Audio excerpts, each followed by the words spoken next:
Well, hello everyone, and welcome to the Monday live stream. We're going to be talking about nano fish, but before we get started real quick, I want to thank Jimmy for becoming a member right after I scheduled the stream this morning, so thank you, sir. And Big Red with the $5 super chat before we start, it says, hope you are keeping your positivity into this new year. I always look forward to your content. Well, thank you, Big Red. I appreciate it. And to the 80 people that were here, we just lost a bunch of you right when I went live. About half of you, so that's weird. So yeah, we're going to talk about nano fish. So if you want, be sure to share this out. We'll get some more people in here. I did filter maintenance on my FX yesterday and found about 300 or so snails in there, says Mr. Furlow. Weird because I never had a snail in the tank. Well, that's because they're all in your filter, my friend. All in your filter. Jeff Rose, what's up, buddy? Making the comeback. Jeff Rose going for the YouTuber comeback. No, the comeback YouTuber of the Year award.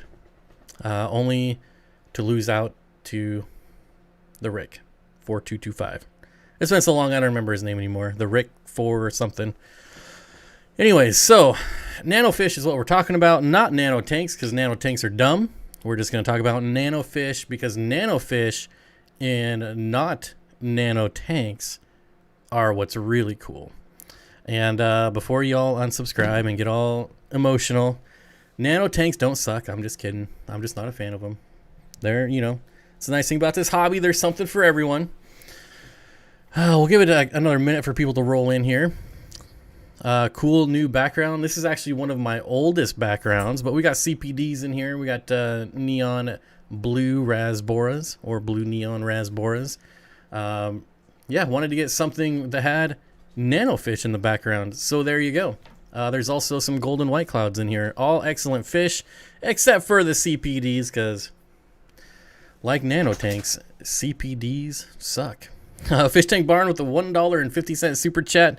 We're just going to call that the pizza super chat. Craving some pizza for sure. Casey Summers, I need to welcome. I also need to text your brother. I know he's no longer here, but hopefully he'll still give me some advice. Got something in the works that I hope to be able to share with you guys soon. Some good news. I might as well just share it right now. I do have a new fish room being built outside of this, so some of you may or may not know that I'm currently taking down and getting rid of both my fish rooms and some or most of the fish that are in there. And I got a new location for another fish room. We just started building walls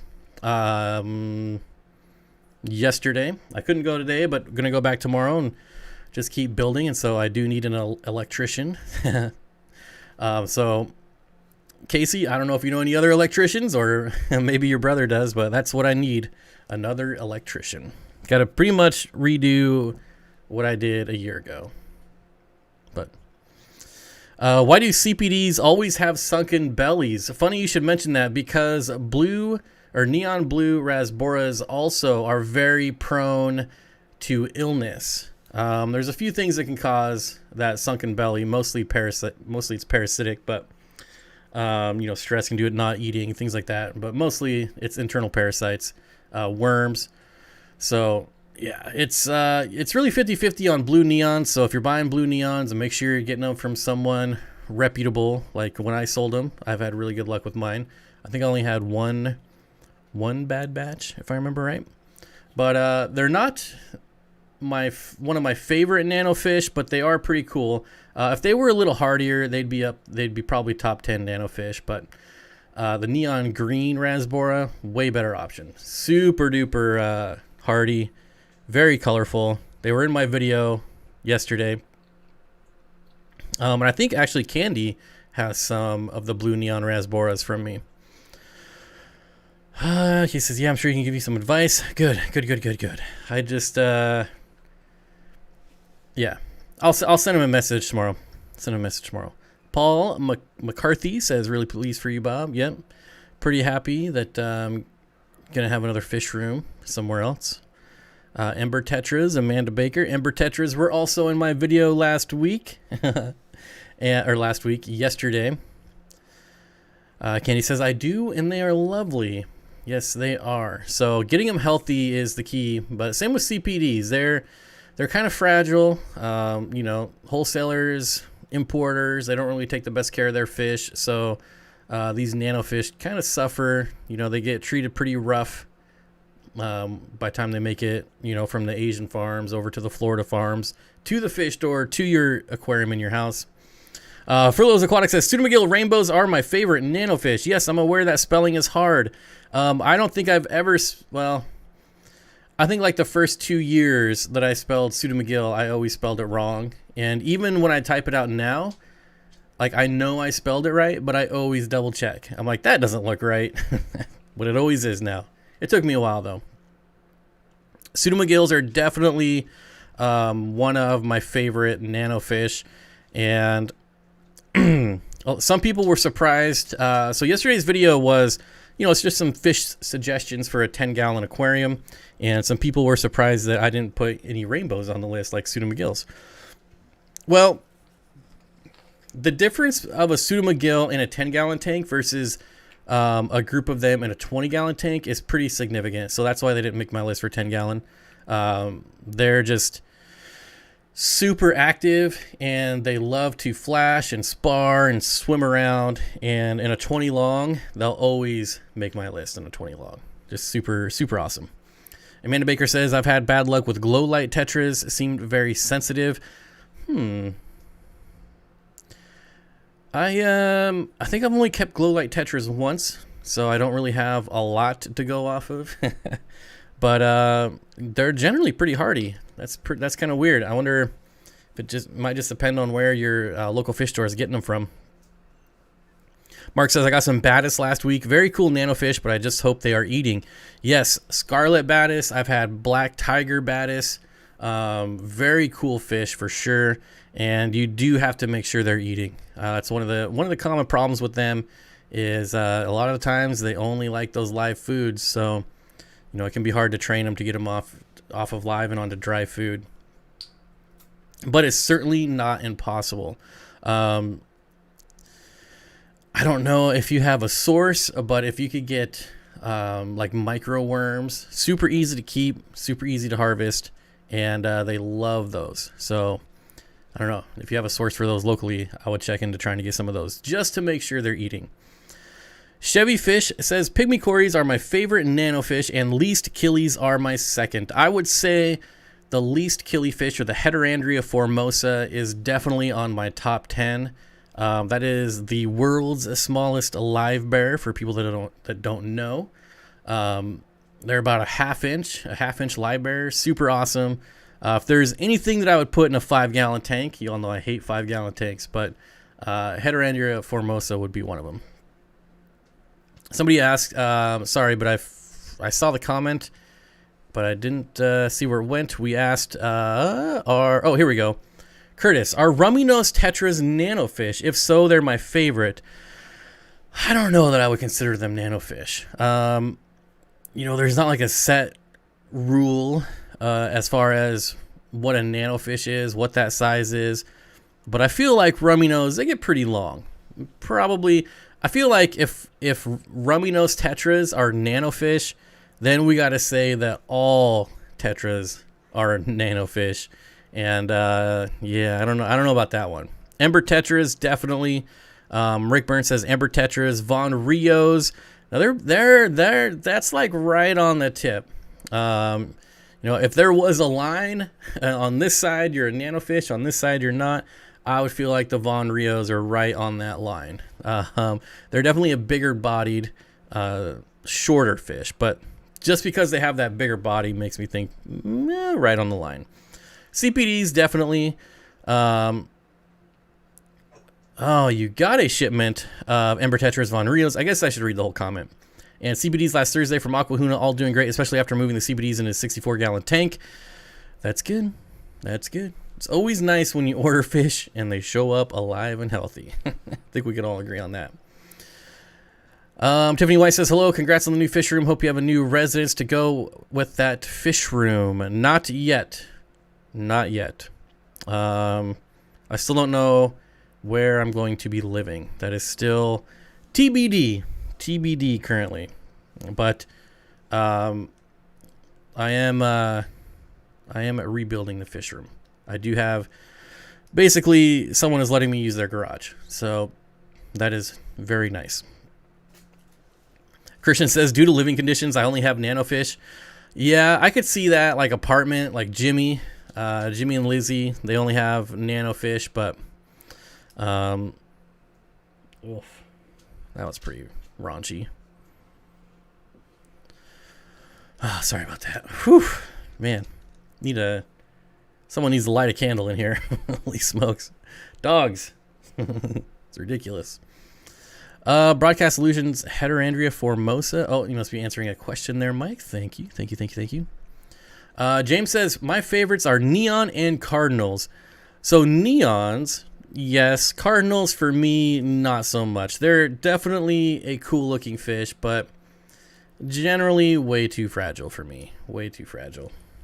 And maybe I'm just a terrible fish keeper, but...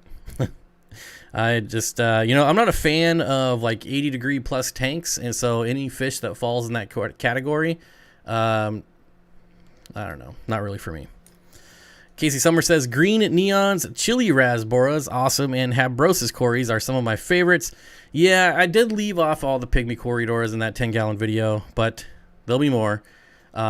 Seeing as how I don't really have any fish tanks, there's probably going to be a lot of these awful top 5 type of best fish for this size gallon video coming out on my channel.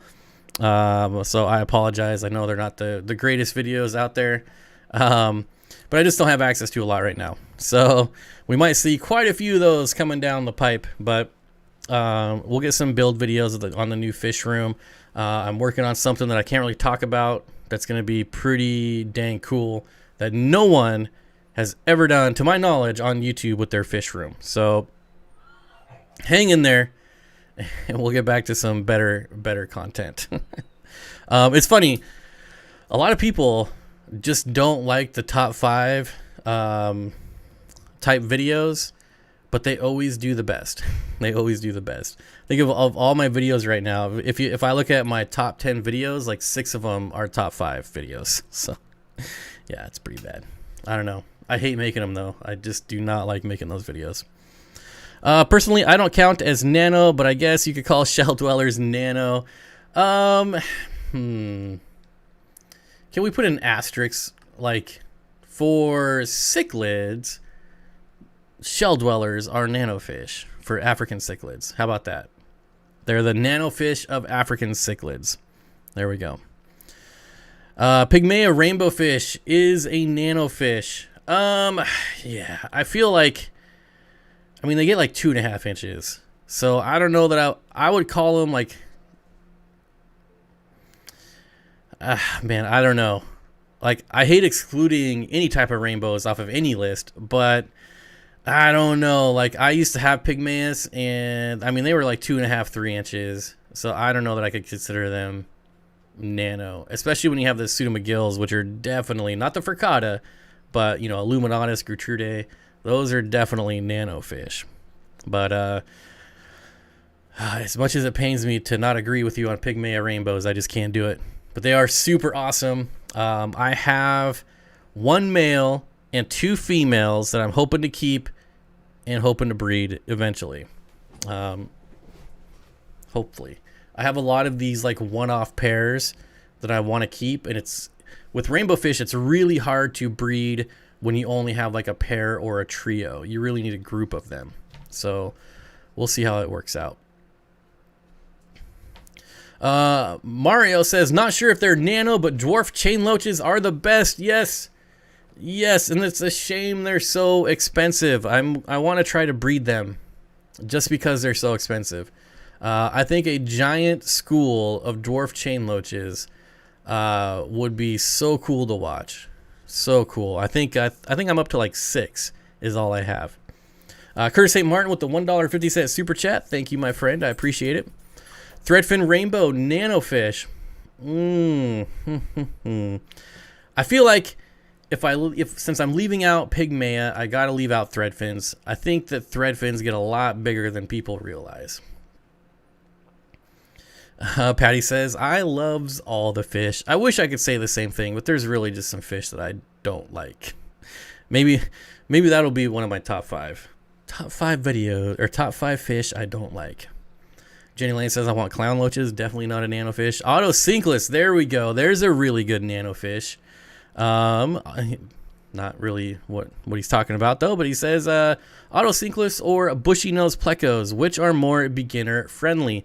Definitely bushy nose plecos.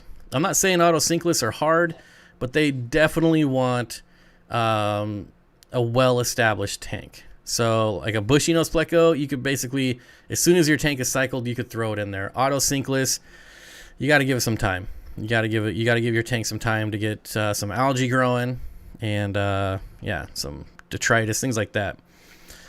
Your top 5 for a 10 was not the usual jive. Never heard of the I don't even know how to say that, but that is the loach, and now it's on the list. So that's what I try to do when I make my list. I try to get something that I feel like all the lists are the same.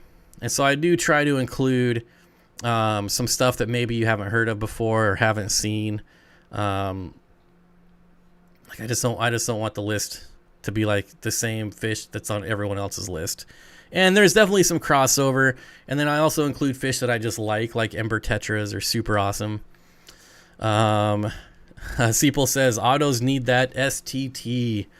Yes, that is true. Seasoned tank time. Mark, welcome to the Steen Dream Team. Thanks for, I believe that's a re-up, but I'm not sure.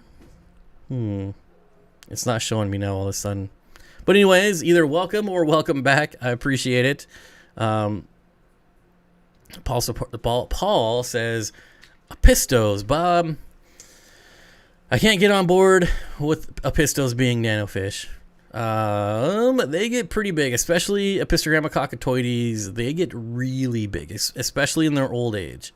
Well, really big is a relative term, but compared to what you see in like a fish store, what you see when they're breeding, an adult male like Apistogramma cockatoides is well over 3 inches.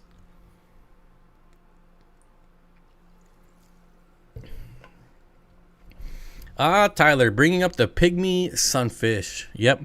And there's a few different species. Mike's Aquatics and Things also says pygmy sunfish. Yep.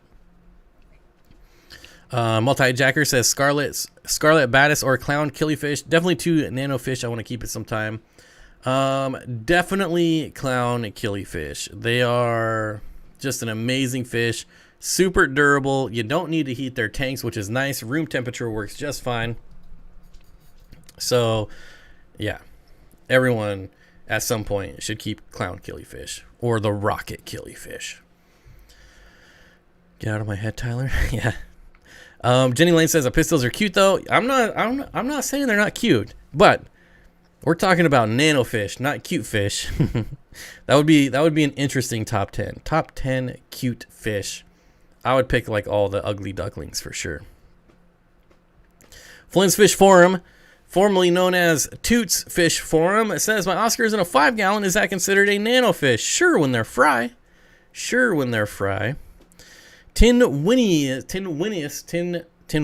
or something like that. Tin Winnies, Danios. Man, no one's mentioning pencilfish. I really highlighted pencilfish yesterday. I even put the pencilfish in the thumbnail, and I haven't seen one person say pencilfish. Old Fish Guy says, Gertrude, spotted blue-eye rainbow fish. Yes, almost all of the pseudomagills I would consider a great nanofish, except for the frickatas. Those get pretty big for a pseudomagill. Seeple says, do pea puffers count as nanofish? Absolutely they do. I don't think it gets more nano than a pea puffer. If they do, they are my favorite. Well, top 5. Yeah, it's hard to say. It's really hard to say favorite, right? That's why you just got to say top 5, because it's hard to pick a favorite. It really is. Yes, top 10 ugly cute fish. That's a great list. I wouldn't even know what to put on that list. Now people are saying pencil fish. Thank you. What are my favorite pencil fish? Well, if cost isn't an issue, then it's definitely the, what is it, the red arc or the arc red or whatever that one is. Just because they're so colorful. But if we're taking into account cost and we're putting that into the equation, it's definitely the red Beckford's pencilfish, the Beckford's red pencilfish. And I do have a small school of them. They're super awesome. They get really, really deep reds on them once they're nice and mature. Rach says, like I said, I have a friend that moved there. All right. Steenfott Aquatics, peacock gudgeons. Peacock gudgeons, I would consider nanofish for probably like the first 2 years of their life. Pencilfish are living large in the discus tank. That's pretty sweet. Dwarf red coral platies are a decent nanofish. Ooh, I always forget about platies. Always. Yes, those little red coral platies are amazing. I'm not like a huge platy nerd, but those things are really, really cool. It helps that I've seen them in person. When you look at pictures, they just don't do them justice. I mean, they still look pretty good with pictures, but when you see them in person, yeah, they're really awesome. I love my anchor catfish. I got my banjo catfish moved today, and I think they might have been spawning because I had way more. I mean, I had about 20 banjo catfish that I had to scoop out, and I don't remember ever having that much. But yeah, as I continue to tear down tanks today, I'm basically combining a lot of these smaller tanks into my 125. So my 125 is so overstocked right now. There's so many different kind of fish in there. I'm having to do like big water changes weekly. I might have to even do a twice a week now as I continue to put more and more fish in it. But it's fun. It's really fun to watch. I'll tell you that much. Medeca rice fish. I feel like that's another one that's probably right on that line. But as far as is it a nanofish or not, but still a really, really cool fish. What pencilfish is in the thumbnail? Honestly, I don't remember, and I don't see the thumbnail right now. But if I had to guess, I think I used the three line pencilfish, but I could be wrong. I haven't been able to find pencilfish where I live. My LFS doesn't seem to get them in very often. I do find them. If I do find them, I want them in my 75 with some panda cories. I hope to make pencilfish more popular. That would be, I don't know where I was going with that, but I would like to see them being more popular in the hobby. I kind of lost my train of thought there. Gobies. See, there's another one I didn't even think about. There's lots of gobies that could be nanofish. Definitely blue cobalt gobies, Taiwanese gobies. Yes, the algae eating goby. I have which ones do I have? I have the orange fin or orange spot gobies. I don't remember their common name. It's either orange fin or orange spot. Tiger barbs, especially green barbs.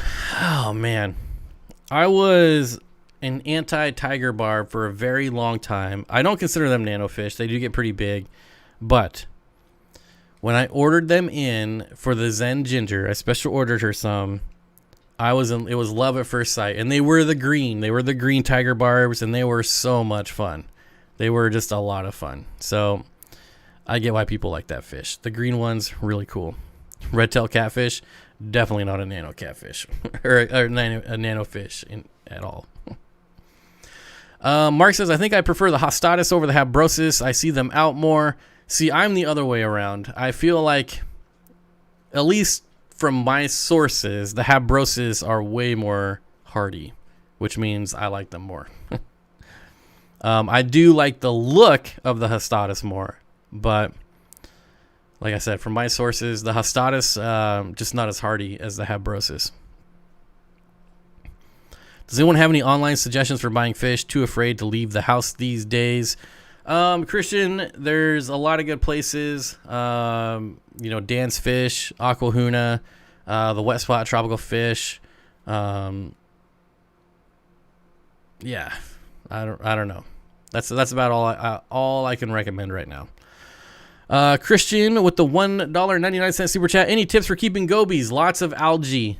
A well-seasoned tank. Consider them like auto sinkless. Don't just set up a tank and throw them in there. You need algae. A lot of them like higher flow, higher oxygen levels. So keep that in mind. Not a deal breaker by any means. You could have them in a tank with just a sponge filter, but a lot of them do like more flow. So if you're trying to give them the best life, maybe a hang on back filter with some flow. Oh, well, all right. Sorry about that. I've not seen pencilfish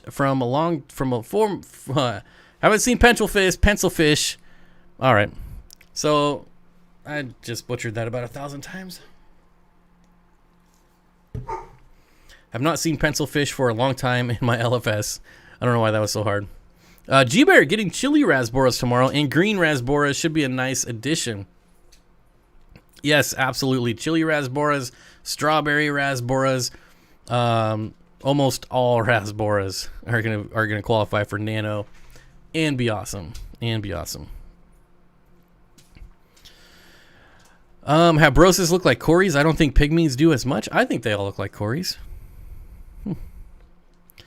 Christian says, does it have to be brackish? It depends. There's definitely a lot of brackish gobies out there, but there's also a lot of freshwater gobies. So definitely research them before you buy them. Make sure you're getting the freshwater ones. Unless you want brackish, of course. Regina says, I always thought neons were nanofish, but after keeping them, I realized they are pretty big, much larger than glow light tetras. Yeah, see, a lot of people don't realize just how big they get. They get a lot bigger than people think. Burlow's Aquatics with the $10 super chat. Thank you, my friend. Here's some expensive fertilizer. I hope things are going good for you. It gets better every day. Just got to stay positive and move forward. But thank you, Eric. I appreciate it. Bluefin Nothos. Yeah.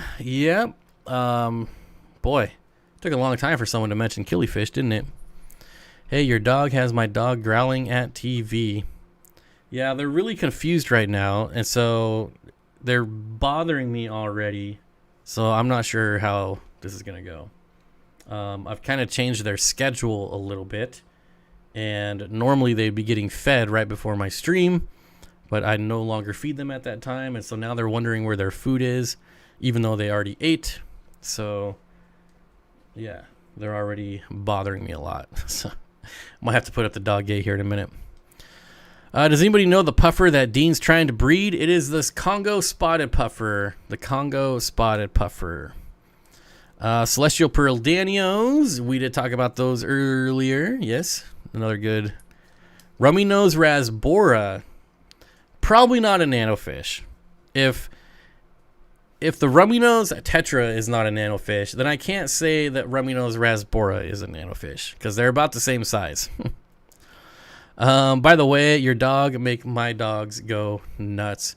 For some reason, there's a lot of activity in my neighborhood tonight, and I don't know what's going on. That's why I waited a couple minutes to start the stream. Because neighbors' dogs were barking like crazy, which meant my dogs were barking like crazy. And, I don't know what's going on, but there's just a lot of activity. All nanofish are great. My glow light tetras are indestructible. See, that's funny. We had somebody earlier say that they're a little bit sensitive.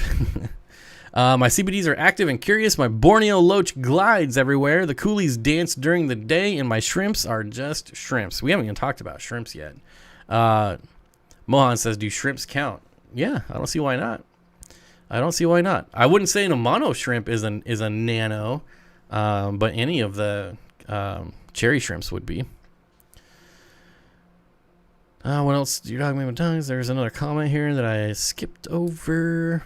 Well, here we go. Eric says, I just got 12 strawberry rasboras from the wet spot last week, and they are amazing. They go bonkers for baby brine. Yeah. I can't say enough good things about rasboras. Everyone needs to own rasboras.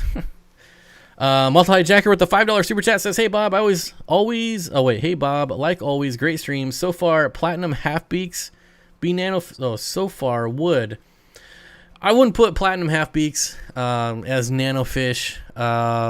but I would definitely include them in like a list of smaller tanks, even 10 gallons. But I don't know that I'd go so far as saying that they're nano. 148 likes, only a couple more to 300. We're halfway there. Raphael says Rominos Rasboras is on my bucket list. Grows to about 1/2 inch. Haven't seen it anywhere for sale though. I had them briefly last year for sale. I had to special order them, and the problem you come across with the Rominos Rasbora is for some reason from the wholesalers, it's or from the importers / exporters, they normally only send females. Not only, but it's like 80-20 mix. So like 80% females. And not a lot of people want a school of female Rominos Rasboras because they're just silverfish. So a lot of places have stopped ordering them for that reason. And so it's really hit or miss. And I think that's why you don't see them very often, because a lot of pet stores just don't want to take the risk. Jerome with a $5 super chat. Thank you, my friend. I really appreciate it. Also says, sorry, not a nanofish question. I have a moderately planted 75 with 15 gold barbs. Oops. 2 African somethings and 2 Siamese algae eaters. Any recommendations on what you would add? Well, for some reason, this scientific name is not ringing any bells for me. African fasciolatus?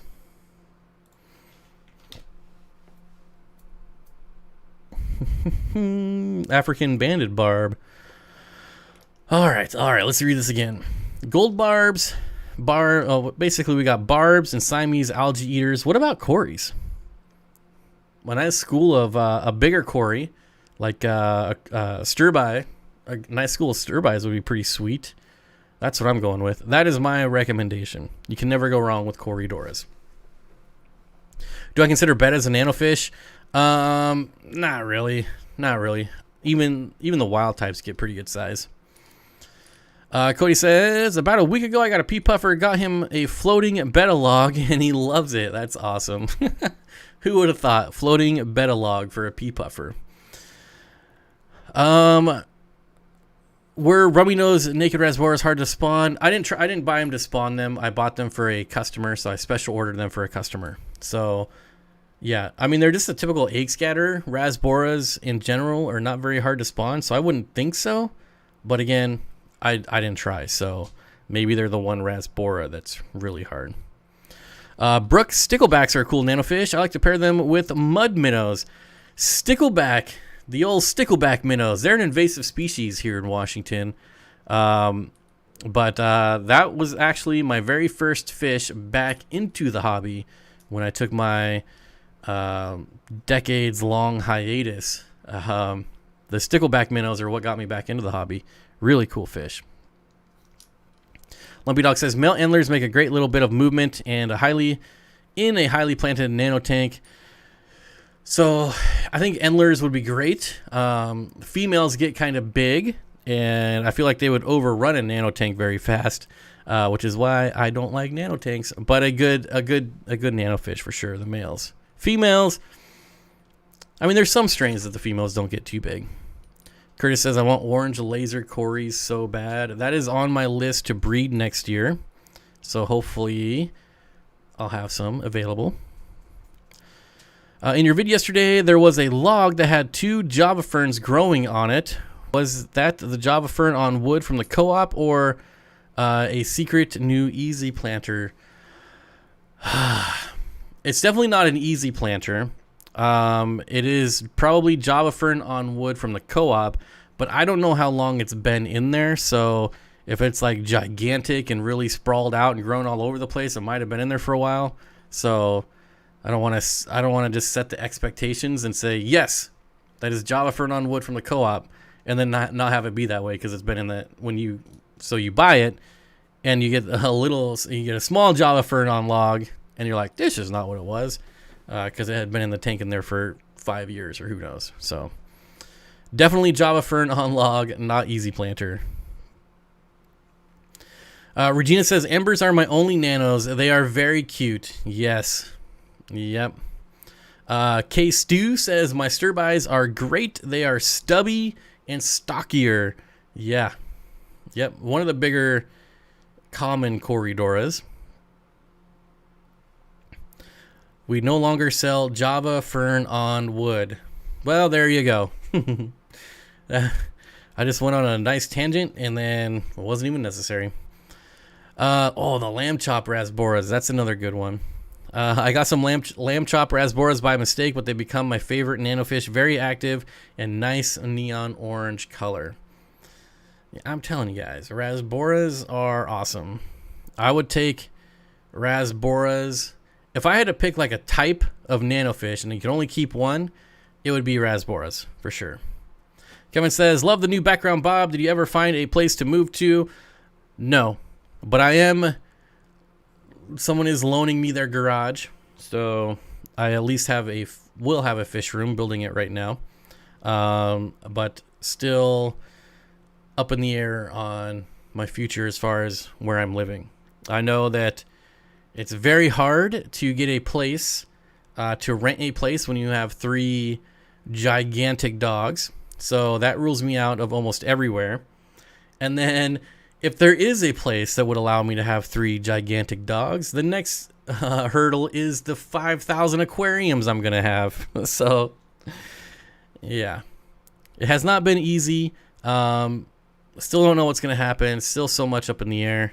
But worrying about it's not going to do me any good, so why bother? Words are hard. Has anyone said the Harlequin Rasbora yet? Nope.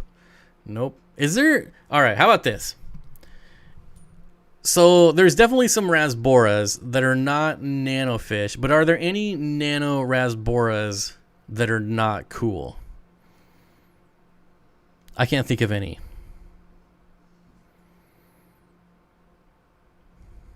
They're all pretty dang cool.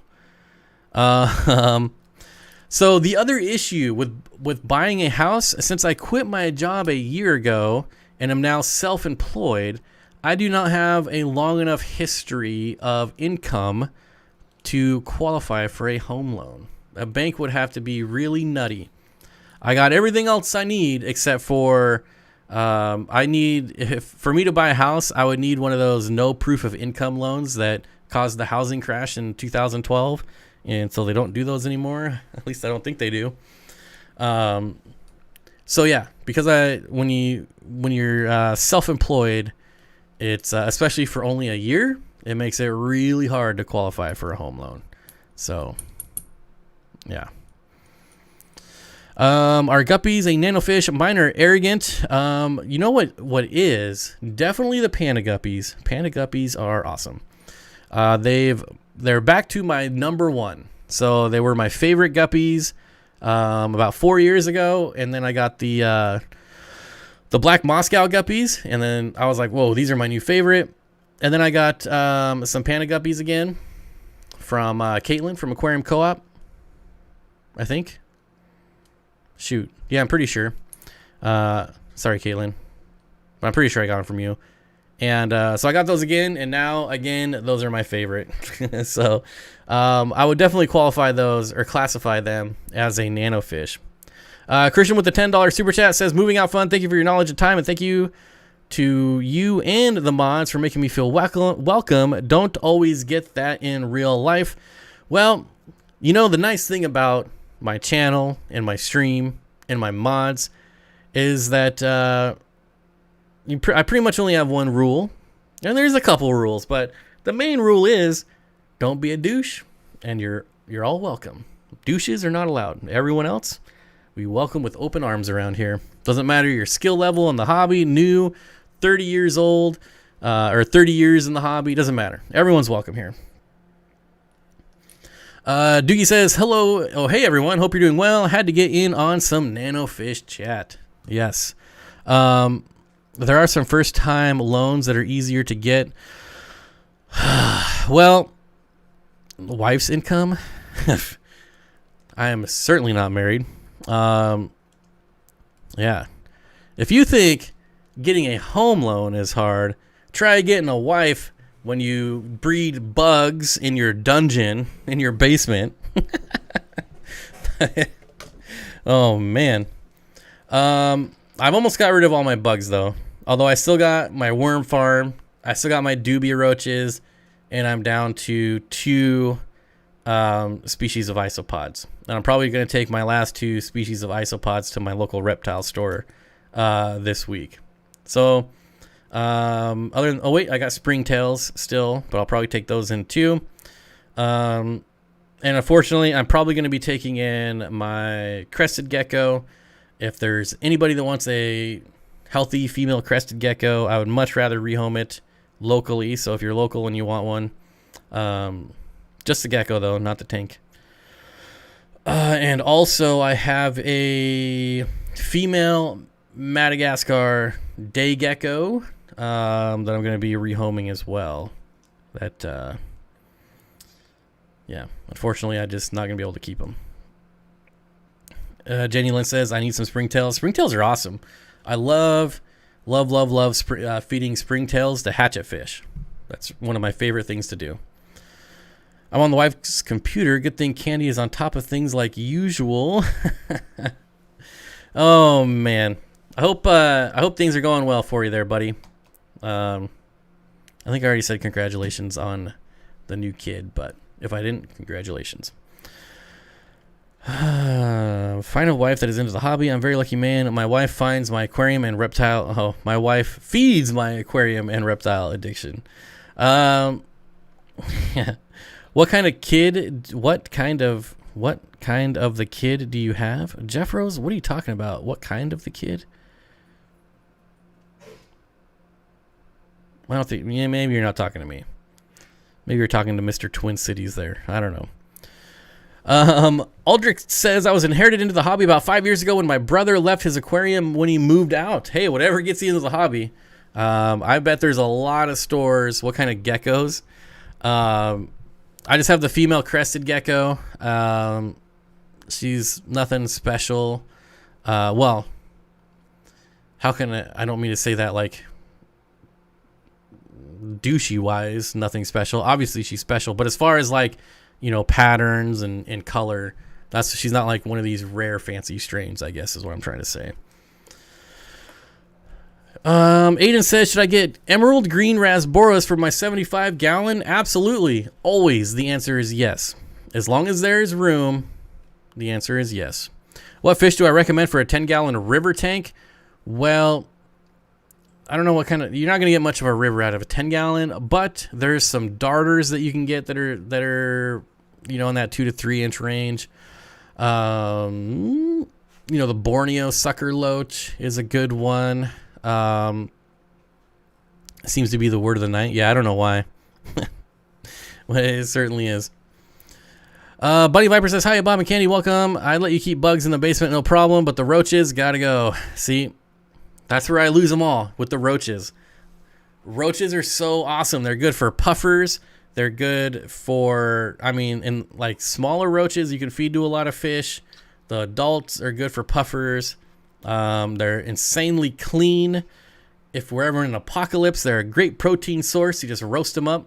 Yeah, I'm telling you. They're so handy to have around. So handy. Emerald eye rasboras are not the most striking fish, but they are... Uh-oh. My whole chat moved while I was reading that. All right, here we go. And I love this fish, by the way. Emerald eye rasboras are not the most striking fish, but they are great schoolers.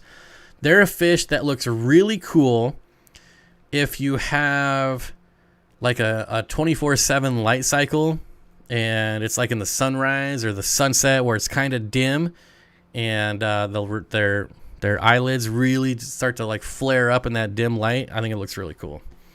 Really cool. James says, hello, I'm looking to start a freshwater tank. I have 125 liters and I'm wondering if a flower horn or a black ghost knife fish.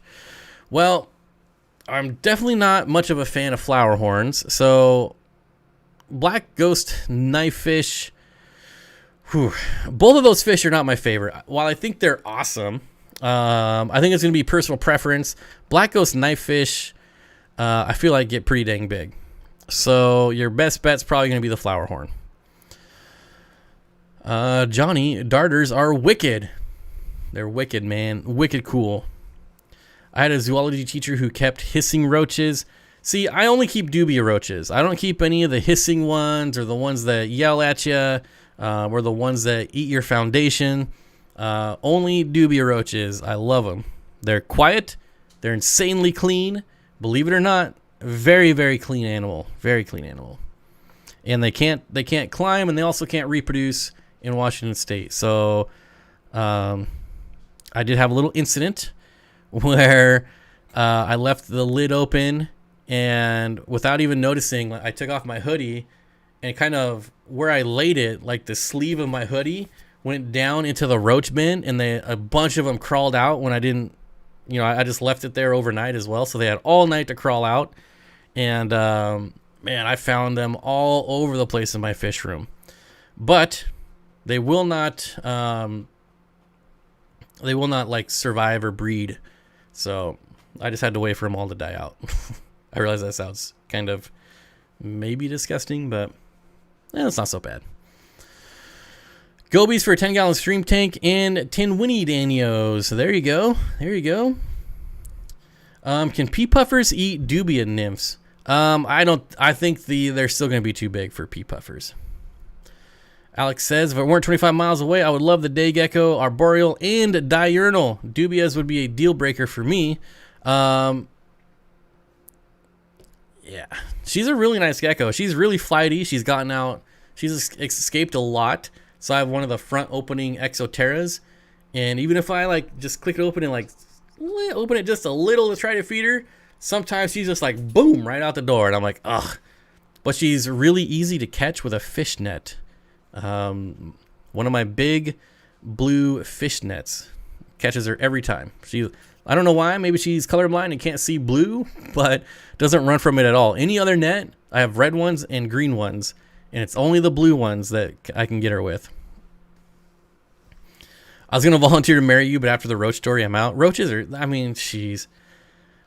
I really wish that there was a way to kind of get rid of that negative roach stigma. And I've wanted to do videos on them just to prove how clean they are, how useful they are. They're super awesome animals, but when I do insect videos on my channel, I get punished big time. So that's why I quit doing them. I have some isopod videos, some springtail videos, and they just ruined my channel. Kang Lee says, Bob, I don't remember, but are you still ever looking for a black samurai female betta?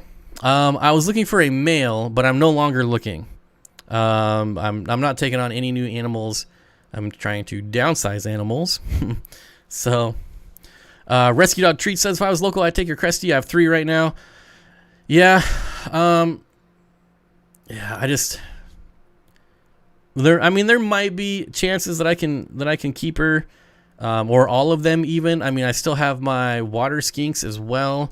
But like I said, I just don't know. So I'm trying to prepare for the worst, and then we can scale it up from there. And I've been missing some super chats apparently. I don't know. Sorry. Jeff Rose Fish Keepers with a $10 super chat says, hey Bob, when you get your new fish room up and running, can you get some black German rams from Dean for me and ship them out? Thanks in advance. I'm not really sure how that's going to work. I know they're like $30. So, and the only place to get them is at Aquarium Co-op. So I'm like an hour one way from Aquarium Co-op. And, yeah, it's not some, I don't really want to drive an hour, 2 hours essentially, and then ship you fish. And if I'm paying 30, I'm going to want a lot more than that to go through hours of driving just to get them for you. Not to be a douche or anything. There's that word again, but that's a lot of work. That's a lot of work. Yeah, we'll see. We'll see. But thank you for the $10 super chat. I feel like a jerk now. And JFK2 says, guppies and betta in a 10-gallon Nano cube.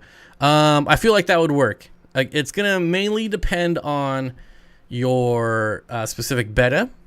If you happen to get an angry one, might just go rogue and kill everything, or you can look online. There's lots of instances where guppies do well with bettas. I am gonna have to take a quick break because my dog apparently really needs to go outside. So I apologize. We will play this for you, and I'll be right back. Everyone's favorite song.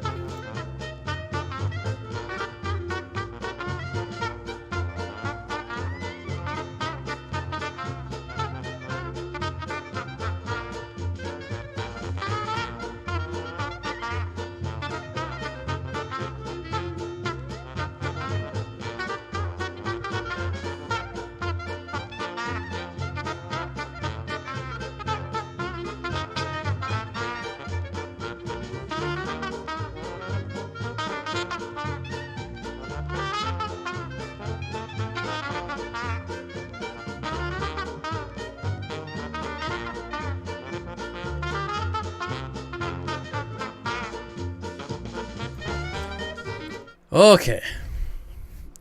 I do like this song, says Xanadudu. Hopefully we didn't lose too many people. Still 366 people here. I'm going to have to leave in like 5 minutes to let them back in because it is very cold outside. So, yeah. Like I mentioned earlier, I have completely changed my schedule and my dog's schedule. So they're not used to... they're usually very regular on when they have to go. But since I've changed some stuff around... Casey Summer says, got to take off. See y'all later. Thanks, Casey, for stopping by. I appreciate it. Always good to see you. Multi-Jacker says, I wish clouded archerfish came in a 3-inch size. I mean, it would be pretty cool if they were like 1 inch even, right? My betta doesn't chase anything, not even shrimp or live bear fry. I wonder if different types are more aggressive. Not that I've seen. It really is dependent on the specific fish, I feel. There's definitely some wild types that I haven't seen any aggression on at all. But as far as the typical stuff that you're gonna find, how to tell if your betta is aggressive? There's only one way to tell. You got to put it in with fish. That's pretty much the only thing you can do. Curtis, are you dancing? Yeah. Barb says, can't Danny's Fish Shed help you out for now? Thought you two were friends. You make such good videos together. Yeah, some of my fish will be going there. Some of my fish will be going to Corey's fish room. But I have 2 fish rooms currently. And I have to combine that into one that's going to be way smaller. And... yeah, so there's just a lot of fish. So the ones I'm keeping, I'm hoping I can get the new room built before I got to get out of here. So if that happens, then I don't need to send the fish anywhere. But if that doesn't happen, then yes, I can take some to Danny's Fish Shed. I can take some to Corey's fish room. He's already offered to take like my puffer, both puffers. There's about 4 strains of rainbow fish that I'm going to keep. But yeah. Ken's Fish, did Corey go live? Nope, Corey did not go live today. I feel like he's like an every other week type of person. And don't forget to hit the like button. We are close to 300. I would really appreciate it. It helps a lot. Just got to watch my Habrosis Corys spawn and put them in their little container. They are spawning with every water change now. That is awesome. That is awesome. Very cool Corydora to spawn, and a nano fish at that. For Los Aquatics says, so how many of y'all had a dream about an aquarium leaking and woke up in the middle of the night and checked your aquariums? Happened to this other guy the other night. I think I've had dreams of aquariums leaking, and then I had to wake up and go to the bathroom. That's about it. Kathy says, my rummy nose are so... Wait, my tummy nose, my rummy nose are so fat and look like they have heaps of eggs in them. Will they lay them in a planted community tank or not? So they're egg scatterers. When they're ready to lay, they're just going to scatter them all wherever. That's what they do. Hey, buddy. Look at this guy. Come on. Look. Everyone sees your nose. My Corys lay eggs every half week or so. That's about right. That's about right. Normally they'll lay for like a week straight if they're really fattened up. Any place to source a red wiggler starter colony? Oh man, yes. The best place is where I got them from, and I can't even remember. But I'm going to tell you right now. Someone might beat me to it, but it's like Uncle Jim's Worm Farm. This guy is awesome. There you go. Uncle Jim's Worm Farm. This is where I got mine, and they were awesome. So order with confidence, my friend. Order with confidence. Okay, it only took 5 years and about 6 months to get the bathroom we want. I remember when my wife painted my sink pink, and you were on live. What? Could you fit 6 pygmy cories with a male betta in a 10-gallon cube? Again, it's going to be up to the betta. It's going to be up to the betta. The wild betta I got from you thinks it's a guppy. Well, that's cool. That's cool. I'm glad to see that it's hopefully doing well, even if it's having some type of issues. Not knowing what kind of fish it is, but that's good. I'm glad it's still alive. Ken B says, I bought worms from Uncle Jim, and they are excellent wigglers. Yep. Everyone I know that has bought wigglers has got them from good old Uncle Jim without any issues. Does keeping blackworms in your fridge stink it up? No, but remember, you have to clean blackworms daily. Every day you got to rinse them out. So as long as you're rinsing them out every day, you're not going to have any issues with odor. Jerry says, hey, Steenfott Aquatics, I did a large water change on my no-filter tank and killed hundreds of shrimp. I emptied the tank, saved my fish and the remaining shrimp, but there's still some shrimp. I'm my sub. What? I feel like there's more to that. Betta with an identity crisis. There we go. That's a much better way to phrase it. I don't know. I feel like that paragraph was cut off, so I'm not sure what you're asking. Sorry you lost all those. If you're wondering why or what could have happened, definitely something was in the water for sure. I don't know that if you're doing, maybe it's something you've done every time, but when I do like no filter setups, like I don't do large water changes at all. I do very minimal water changes. Regina says, so my Kamaka rainbows are insane with their electric colors. What is it called when they change colors? Changing colors. I actually don't know if there is a technical term for when they're flashing. I'm sure there is. But I don't know if there's if there is. I don't know what it is, to be honest. You would think I would know since I love rainbows, but I mean, I just call it flashing. That's all I've ever heard it referred to as flashing. Have I seen vampire tetras? Yes. And I was worried about bucktooth. All right. Well, I have seen both of them. So there you go. Can I cap the aqua soil or save it, or do I need to use brand new soil? It was probably nothing wrong with your soil. I don't think there's, if that happened to me, I wouldn't think there was anything wrong with the soil. It was definitely something in the water, not the soil, but that's just me. Obviously I would test and test some more.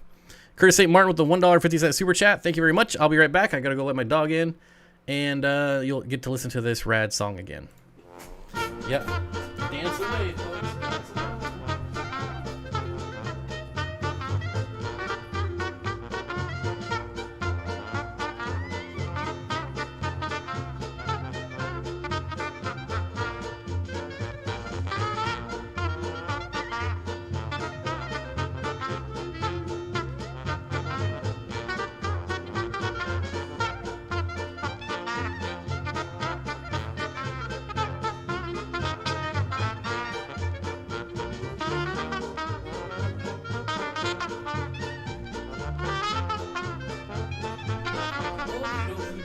I'm back. Don't leave. I'm back.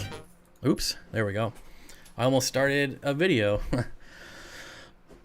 All right. Father Fish recommends capping soil with sand to keep the correct strata processing correctly. Is there a dirted tank question here? I would love to answer dirted tank questions. I have. Can I cap the aqua soil? Oh, aqua soil. So aqua soil, not really dirt, a little bit different. In my experience, you can cap dirt with just about anything. Just moved all my rainbows into the living room 125, and I can't stop watching them. So happy I did it. Never gonna go wrong with rainbows, dude. Especially in a 6-foot tank. How many nano fish can I keep in a 30-gallon long? Like max out. Current stock, 6 embers, 5 neons, 6 black neon tetras, 6 reservoirs, 5 albino cories, and a pair of German blue rams. I'd say you're just about there already. That, what do we got? 12, 17, 23, 28. Boy, you got 30 fish. You're at that 1 fish per gallon rule. I would say you're pretty much maxed out. I wouldn't do much more than that. If anything, I would maybe get more neons, more embers, maybe another cory. But, yeah, I wouldn't get too much more. Xanadudu says nanofish and lures. Yep, and lures for sure. Streetwise says, I will delete this comment, but I think fatherfish is way more complicated than just reading Diana Wallstead and keeping it simple. I think fatherfish is way more complicated than just reading father. I don't know. I don't know what you mean. Do you mean dirted tanks are more complicated? I'm not sure. But anyways, no need to delete. Let's see. Aaron says, hey, I got a 30-gallon with a betta, and I'm planning to get some neons next week. How many should I get? 30-gallon, I mean, you could do like a dozen. Easily a dozen. Oh, see, now you're just repeating yourself. No need to repeat yourself. When capping any nutrient-rich substrate with sand, how deep should both of them be? I've always done my dirted tanks as 3 inches of dirt. And if I'm doing sand, I do it about 1 inch of sand. If I'm doing gravel, I'll do gravel like 1.5 to 2 inches. I've done dirted tanks capped with Eco Complete. That was pretty fun. Never really had an issue with any of them. And in my opinion, dirted tanks are super easy. Fatherfish just said in one of his streams that it doesn't have G. Yeah, I don't know what you guys are talking about, but dirted tanks are insanely easy. I run super basic organic soil tanks without any extra additives. Yeah, there's people that just run dirt without capping it. Like, just no, it's going to be messy for a while, but eventually you can do just dirt. It's nice and clean. How do you wean fish off live foods? Boy, you gotta well, one, stop feeding them live food. And honestly, it's probably easier to go cold turkey and starve them out until they're forced to eat dry food. Now, don't starve your fish and kill them, all right? Monitor them every day, but yeah, they can be kind of tricky. You could go from like live foods to maybe frozen, and then maybe from frozen to freeze-dried, and then from freeze-dried to flake. But definitely try like frozen and freeze-dried. Fatherfish is a great way for beginners to learn about living soil tanks, but he only tanks the science. So I don't even see. I'm so confused. Like, I guess regardless of fatherfish or not, like what's the issue with the dirted tanks? Like, what's the conundrum? Like, is there some confusion? Like, is there some questions? Everyone just keeps saying fatherfish, but I don't know. I don't know what that means. Like, obviously I know it's a YouTuber, but how many red lizard whiptail cats do you think could be happy in a 40 breeder? Well, probably, I mean, if it was me, I would buy like 6. I'd buy like 6. And then grow them out and see if you can do more. Try Vibrabrites. They look like worms. That's a good suggestion. It's, yeah, Vibrabrites would be a good one to try, but I would buy the small bag, like the smallest bag, before you buy like the big bag. That's a funny comment. Father Fish, my betta keeps killing my shrimp. What should I do? Father Fish, how deep is your sand substrate? Oh, man. Hey there, Candy Overhauls. Beating up anybody tonight? Arrived late. Candy Overhauls is beating people up, I guess. Is it better to keep your power strip above the fish tank for all of your equipment? Any preferences on what power strip to use, or does any work? Well, I would definitely not keep your power strip below the fish tank. So if your fish tank has a leak, you don't want it to leak on your power strip. So definitely mount it at least away from the tank, or above would be better. Not even like all the way on top, like just mounting it on the wall behind it. Somewhere to where if your tank leaks or if you overflow it on accident, you know, you're not going to cause a short or worse, a fire. Streetwise says, let me put it this way. I'm an organic soil tank guy, and I subscribe to Co-op and Steenfott. There you go. I don't know what that means, but I appreciate it. I appreciate you subscribing. I still don't know what the question is. Like, what's the problem? Like, I don't know. How did we get on this subject? And I still have no idea what anyone wants. What is a good safe brand of soil for a dirty tank that has no ammonia? So I use Fox Farm Ocean Forest. And just because it says Ocean Forest does not mean it's for aquariums. Has nothing to do with aquariums, but that's what I use, and I've had great success. What else? That's a super advice. Been there, done that. Yep. I do rate deep substrates, but it's not the answer to everything, nor are they pretty. I do have an issue. Hey, what are you chewing on? What are you chewing on, buddy? Ew. You're chewing on something because he's slobbering like crazy. Now get out of here. Get out of here. Okay, sorry about that.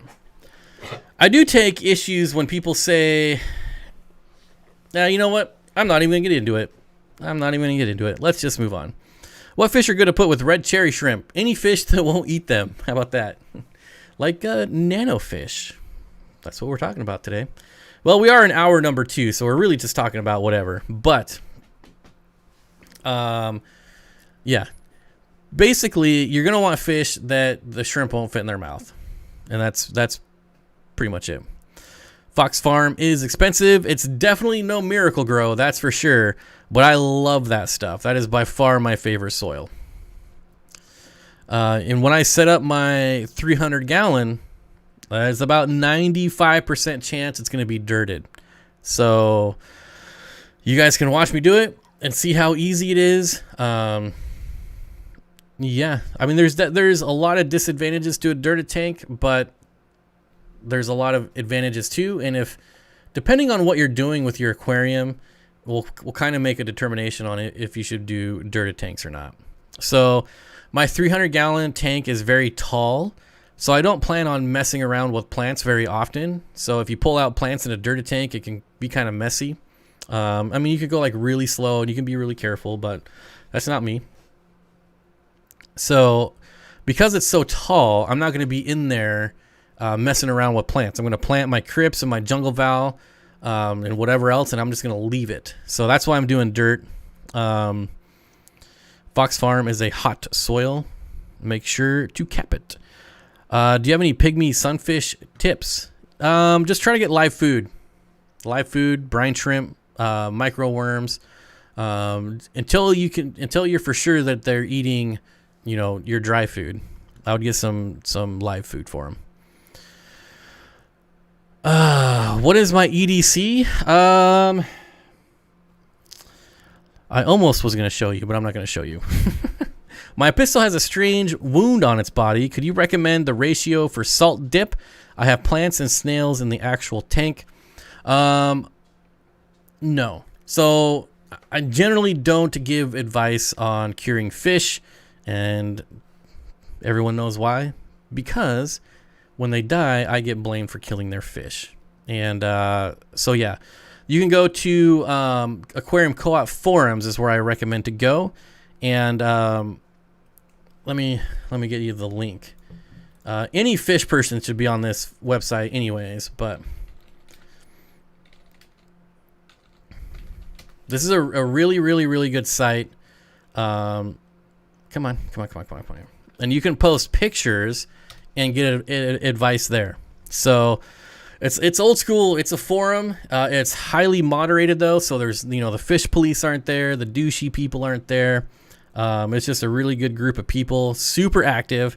So take a picture of your pisto, put it up there on the forums, and you'll get all kinds of advice. That's what I would do. Any tips on cyanobacteria without access to antibiotics? You can black out the tank. Yeah, that's what I do. Anytime I have a ton of cyanobacteria and I just want to get rid of it quick, well, it's not really quick. I should say easy.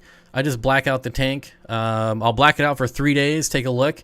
If it's still there, then I'll go 2 more days. I've never had it last longer than a week of blackout, though.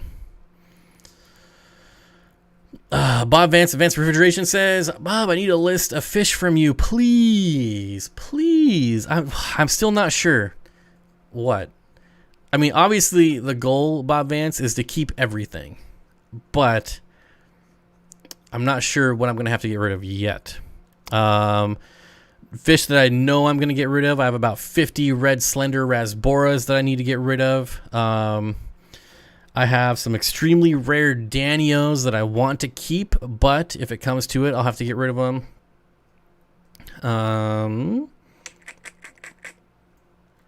My peppered Corridoras I probably get rid of. I have a school Melanotaenia sicuensis I'm probably going to get rid of. Let's see. Next tank. What else do I got? I mean, there's a lot of common fish that I want to keep because I just got them. Like my lemon tetras, I just got them. I don't want to get. I realize I can get them whenever I want, but I just got them. I don't want to get rid of them. Same with my Norman's lampi Achilles. Not the most uncommon fish, but I just got them like 2 months ago. So I'm gonna try to keep them, but those are some that I'm definitely probably gonna get rid of. I use Aquarium Co-op forum for the moment issues. Anytime they arise, people always reading and responding. Yeah, super active forum. Like I said, just a great place to be. I highly recommend it. Does anyone else look at art? Oh man, Reddit is almost as bad as Twitter. Both are just awful.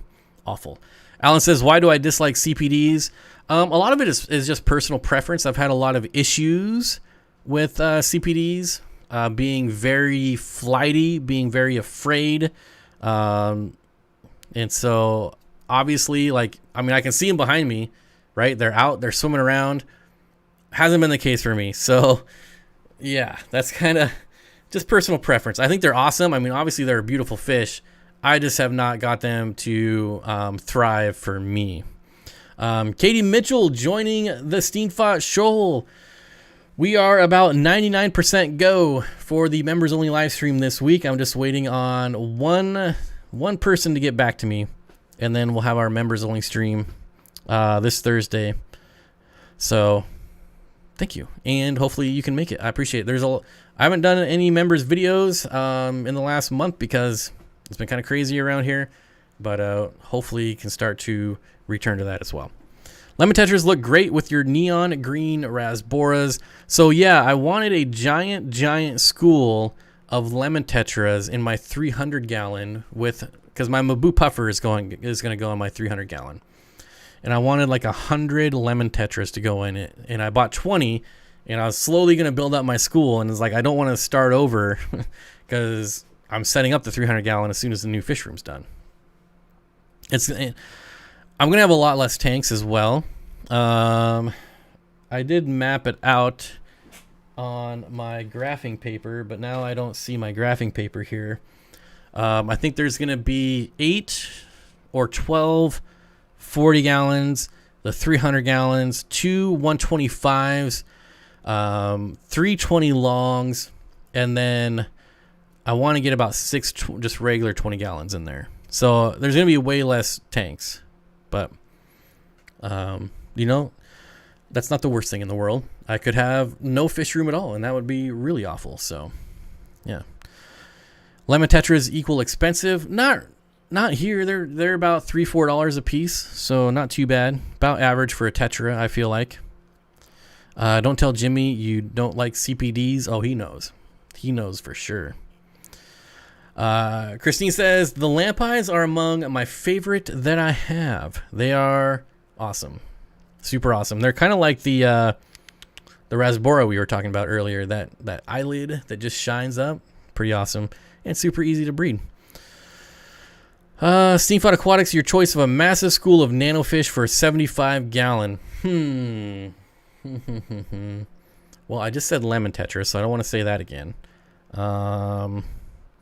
You know what always looks cool is a large school of black neon tetras.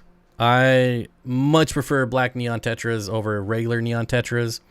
Rummy nose tetras are always cool. Not really a nano fish, but it's a 75 gallon, so you can do a lot of them in there. The HY511, not really a nano fish, but a really the candy cane tetra is the HY511. Mike's Aquatics and Things says, I won lemon tetras from Dan Fish, and man, are they gorgeous. A lot of people don't realize it. Like the blacks, the yellows, they just look really good. Really good. Have I ever heard of Central American banded geckos? I almost said cichlids just out of repetition. Yes, I have. They're pretty neat, but there's almost no info on them on the interweb. Yeah, I've never kept them myself, so I don't know much about them, but I have definitely heard of them. I don't know that there's a reptile out there that I haven't heard of. Well, I'm sure there is, but I've researched a lot of reptiles. A lot of them. Streetwise says, bloodfin tetras are my favorite underrated common fish. They are probably one of the best schooling tetras out there, but they love to jump out. They just love any little crack, nook and cranny, and they'll find a way to jump out. At least that's my experience. But man, are they really fun fish to watch. I mean, they're fast. They school really tight. What is this, buddy? What is this?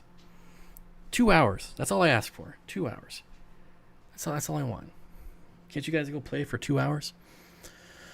I want to switch my 10s for bigger tanks too. Yes, I'd never, ever. Well, I'm not going to say ever. I might do a couple 10 gallons just for fry tanks. But honestly, I'd rather do bins. So yeah, 10-gallon tanks are just... When you have a lot of tanks, 10-gallon tanks are kind of a pain. If you only have a couple tanks, 10-gallon tanks are awesome.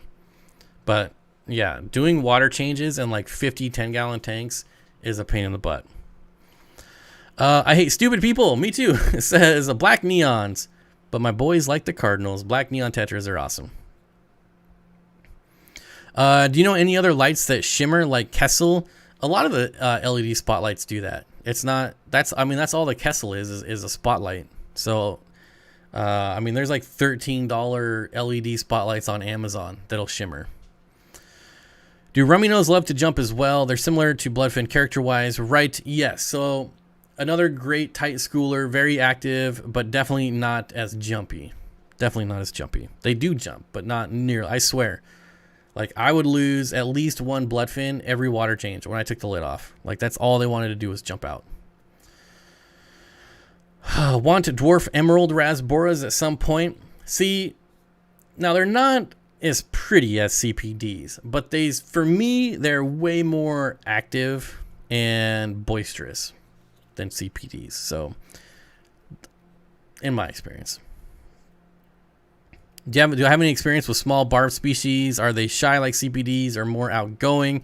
I've never had a barb fish that was shy, ever. I've never had like small. I think the smallest barbs I've ever kept are like the black ruby barbs. Definitely not a shy fish. But I wouldn't say that they're like super small either. I mean, they're like 1.5 inches. When I started the hobby, I never considered 10-gallon small, but after getting 20 longs, I don't think I'll keep my 10s. 20 longs are just so much better. I mean, it's a lot longer footprint, obviously, so not everyone can do a 20 long instead of a 10, but if you can, you're going to enjoy it way more. Jagger King says, my Fluval Aqua Sky has a subtle shimmer. I don't know, never used it, but there you go. Martin says, I like pencilfish. So do I, my friend. So do I. And we only need 10 more likes for 300. Can we get 10 more? 10 more likes. Bristlenose plecos and bettas. I have a 5-gallon and a 10-gallon tank. Bristlenose plecos are way too big for a 10-gallon tank. Way too big. They get like 6 inches. So, yeah, they're going to create a lot of poop in only 10 gallons of water. Curtis says, I like my 20 high a lot. 20 highs are really good. You can breed just about anything in a 20 high. Filamentosis barbs are my favorite barbs. That's a good one. That's a good one. My favorite barb is always going to be the drapefin barb. I guess, I mean, yeah, it's a smaller one. Still not shy, but they're smaller. Well,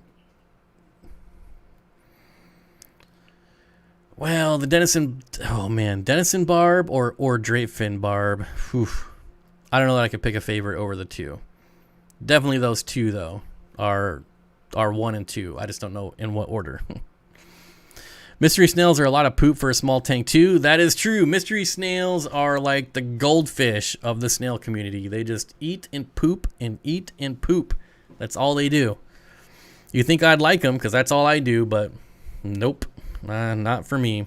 Green fire tetras are underrated. Absolutely a great little nano fish. Yeah, I consider them a nano fish. They only get like an inch, but the green and red, they're like a Christmas tree just swimming around in your tank. I like the look of the ember tetras. EJ Fish is 76. What's going on? Ember tetras, never going to go wrong with ember tetras. 10-gallon seems small until you get a 10-gallon shallow. That's an awesome tank. I don't know that I've ever seen a 10-gallon shallow. That seems like it could be fun, but like my 50-gallon lowboy was fun, but it got old really fast. So I don't know if maybe I would have the same problem with a 10-gallon lowboy. I don't know. By the way, I took your advice from a couple months ago and went with super red over lemon yellow bushy nose or bristle nose. Joe, I hope you're happy because I'm happy that you took my advice because I think super reds are way better. way better. Probably the best bushy nose pleco out there is the super red. Yep. I was trying to think, do I like the green dragons more? But nah, it's not even close. Super reds are just awesome.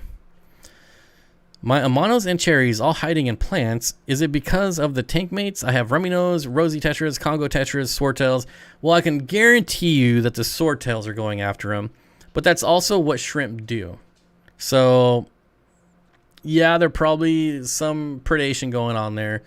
But that's generally where fish hang out anyways. It's not very often that you see them rolling around on the substrate unless it's like a shrimp only tank or there really is no other predators in there. Seeple says my apple snails were the worst freaking poop machines. Oh, I could see that. I ended up giving them away once they ate all my plants. Yeah, I tried apple snails a couple years ago and I don't know. I love my bladder snails. I love my pond snails. All those pest snails that people hate, like I like them. I love my Malaysian trumpet snails. Not much of a fan of nearite. Not much of a fan of mystery. Apple. Yeah, I don't know.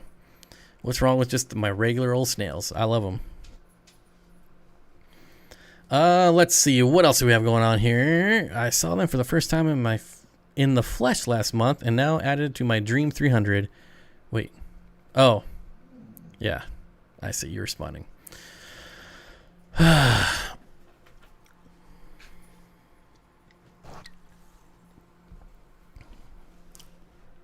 Danikin Aquatics. I saw you earlier and I did not say hi. Hello, Danikin Aquatics. Mike says, how long does it take to boil tannins out of Malaysian driftwood? I've never done it. Not a single time. There's I'm sure there is, but the Malaysian driftwood I get is so huge that it would be impossible. Like, there's not a pot big enough for me at Walmart that could boil my Malaysian driftwood. And I usually don't have issues with tannins in Malaysian driftwood. So that's kind of weird. I'm sure there is. Maybe I've just gotten lucky over the years, but I've never really had really bad tannins. And also, I like tannins, so I wouldn't boil it anyway. So, unfortunately, Mike, I couldn't tell you because I've never done it. Never done it. All right. If you have a problem with mystery snails and you have a problem with me, I suggest you let that one... If you have a problem with mystery snails, you have a problem with me. And I suggest you let that one marinate. Mr. Joe Wilson. Mystery snails are really good for Mabu puffers. They breed really fast. I might do it again. I might get some mystery snails again just for my Mabu puffer. I'll let that one marinate. I hated pest snails until I got a pea puffer, and then I loved them.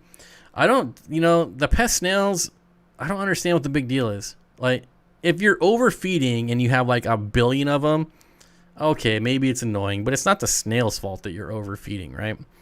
So if it's just a normal aquarium and you're not overfeeding, you're not going to be overrun with snails. And they're actually very beneficial for your aquarium. Big Red says, in every tank I've tried, I can't seem to keep large neorites long term. The eggs they lay always thrive through the larvae stage and now have plenty of juveniles. Can never keep the big ones. Well, so neorite snails only breed in brackish water. So they're never going to live. They're never. The adults, however, are definitely freshwater. So I'm not sure what your problem is. There may be lack of calcium, lack of mineral content. They do love calcium for their shells. So if you see their shells starting to get like discolored or lose color, if you see like chips or cracks in their shells, that means more calcium, more and more calcium. I have bladder snails and Malaysians in my tank. Excellent cleanup crews. Yeah, I mean, Malaysian trumpet snails are the best snails by far, especially for planted tanks. But bladder snails, they're awesome. Can't go wrong. Twin Cities Kang Lee says, thinking about setting up gold ocelotus tank, new to shell dwellers. Any tips?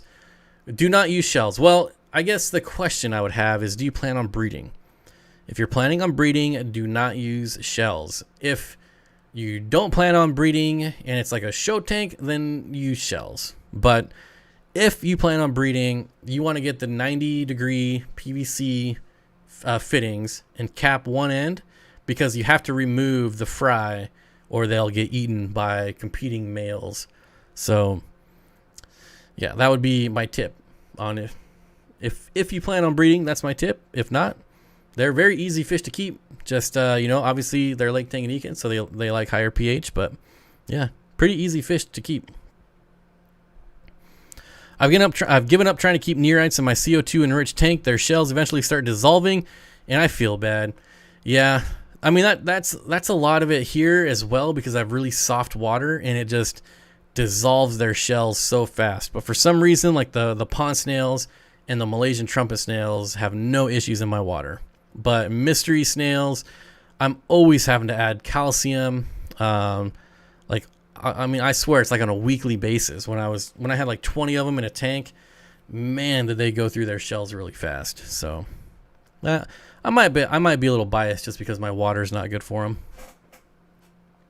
What do you think about the wet spot tropicals? I have an order coming tomorrow. They have good fish. Honestly, some of the best fish you're gonna get are gonna come out of there. But I don't really like them.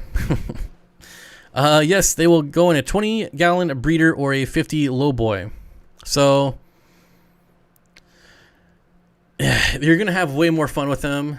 I realize that people see that 50-gallon lowboy and they're like, oh, that's a perfect Shelly tank. Well, I've kept Shellys in a lowboy and I've kept them in 40 breeders, and they're way more fun to watch in a 40 breeder. Because, I mean, again, I'm not a huge fan of the lowboys to begin with. You can look at my channel. I've done them as shell dwellers. I've done pleco tanks. I did it as a shrimp tank one time. And it's just too shallow. especially if you're adding like a couple inches of substrate, if you're going to plant it. Then you only got like 8 inches left, and, you know, hardscape, and 40-gallon breeder is just way more fun. One day you're going to have to say why you don't like them. Don't like what? I don't like a lot of stuff, so I'm not sure what you're referring to. 40 breeder it is. Yeah, there's not a lot of swimming room, and I get that they're a bottom dweller in the shells, but they still go up and swim around. It's really, really cool. So all shell dwellers you can train. Well, I mean, all fish in general you can train, like when they feed, right?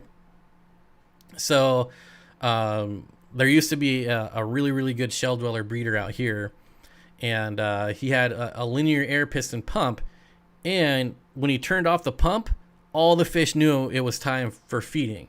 So you could see in his fish room, when he turned off the pump, all the shell dwellers would come out of their shells and just slowly rise to the surface. It was so cool. So I don't know. It might be dumb, but it was really cool to watch him. It's really cool to watch him swim around. And you don't get that in a 50 low boy. It's just too shallow. Here we go. That's a father fish. No room for water in a low boy if you're father fish. Oh man, I have no idea why we're talking about that so much. Oh man, would have to be eye level to enjoy a low boy. Yeah, so mine was 4 feet off the ground, which is still not even close to eye level for me. And it is, I'm gonna say it is cool to like look down on it, but it's still, I mean, it's only like 8 inches of water. It's not very, like, the coolness factor wears off very fast, I guess is what I'm trying to say. Red Light Robot says the wet spot is local to me. They apparently have changed hands somewhat from what I can see, and COVID makes for a long line. So there's the turnover is ridiculous there, for one, which means that it's not a good working environment. I mean, I can only speculate, but they have a really high turnover rate there. So you could go there and you might seem like it's, you know, someone new, but it's just turnover. It's still the same owner. And you know what? I'm not going to say anything negative about it. Let's just keep it at that. Thanks, Bob. Was a great stream for me. Hopefully I'll catch the member stream. Christian, yes. It's going to be in the morning, though. They're usually in the morning, 10 or 11 this Thursday. They're usually on Thursdays. So yeah, hope to see you there. What else we got going on here? I met Fatherfish. All right. I would only get one angelfish. All right. Any advice for moving tanks across country or fish? Well, my advice is not really with tanks, but for fish is don't overstress. A lot of people think they need buckets and air pumps and oxygen, when in reality they spend days in the mail when they're getting shipped, right? With none of that. So I guess, you know, I don't know how long your road trip's gonna be, but if it's like a day or two, if it's like a day, I definitely wouldn't worry about it. I just throw them in a 5-gallon bucket and move. But if it's a couple days, I mean, you could add an air stone. You can get the USB air stones and add it in there. The main thing you want to worry about, though, is temperature. I would be way more concerned about temperature than oxygen. What if you did a 50-gallon low boy invertebrate tank? It's still, like, I did it.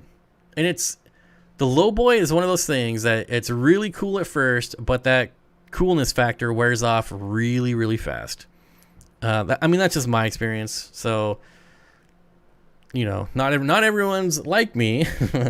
But, you know, I set up the 50-gallon for a turtle tank, and I did like a waterfall, well, more like a water feature, did immerse plants, submerged plants, and it was really cool. And now it's just like, all right, well, that was cool, but in the end, I still only have like 6 to 8 inches of water, and it's just not a lot you can do with that. Steenfott Aquatics. It's funny you say that because I'm super nervous about at the idea of moving my fish 6 hours away, let alone a couple days.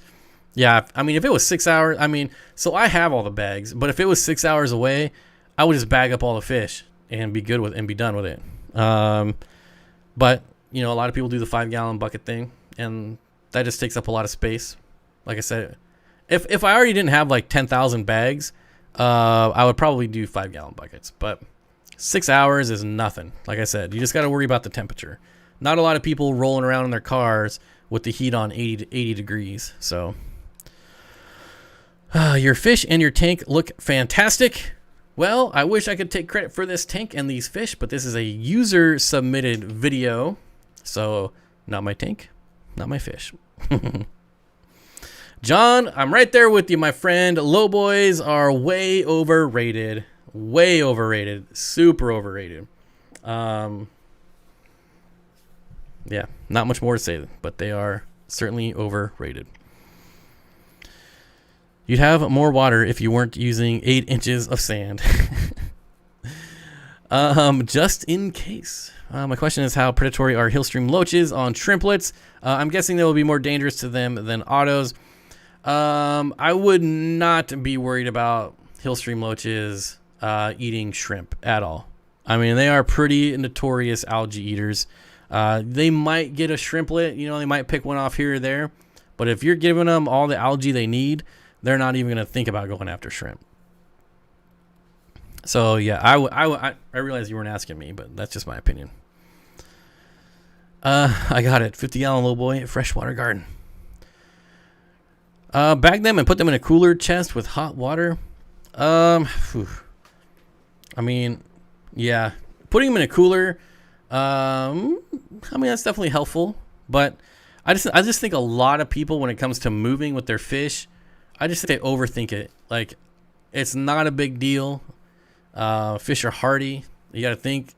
I mean, they come from Asia to Florida to your local fish store. They're getting mailed out, shipped around all over the place. Couple hours in a car, a day in a car is not going to hurt them. Shouldn't. Now, if you're up in Minnesota where it's negative 100 degrees or negative 100 degrees out, and you're just leaving your car overnight, yeah, you might have some problems. So, yeah, like I said, people overstress about it when it's just not worth stressing about. Will Shelleys bother L494 plecos if the Shelleys have their own area in a 6-foot tank? Anytime a fish gets next to a Shelleys shell, they're going to have issues. Now, plecos can usually stand up to a beating more than other fish because they are armored catfish. But yeah, they're definitely going to get fin nipped.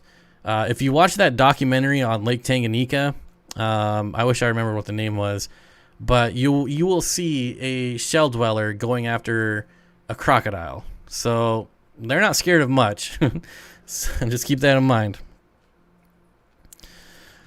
Had some make it after 20 days in the mail. Yeah, and Dan's Fish had that package that was lost for like 40 days in the mail, and they survived. Now, obviously, that's, you know, like once in a lifetime thing, but some fish in a 5-gallon bucket on a 6-hour road trip, not going to be a big deal at all. If you're really worried about it, I mean, you could get like a heat pack and just tape it to the outside of the bucket. You know, there's things you could do if you're really worried about it, but I wouldn't. I mean, I just lost power for, let's see. So the power went out at around 10 o'clock at night. No. Yeah. And then it got turned back on like 4 at night the next day. So, yeah, like 16 hours. And it wasn't even an issue. So, I didn't even worry about it. Now, most of my tanks are hooked up to battery backups, UPSs. So, a lot of them kept the filtration. But there's still a lot of them that aren't. And it wasn't an issue at all. What sand do I recommend for the golds? I mean, I always recommend the lapis luster sand, but I realize not everyone has access to it. You know, a lot of people use pool filter sand.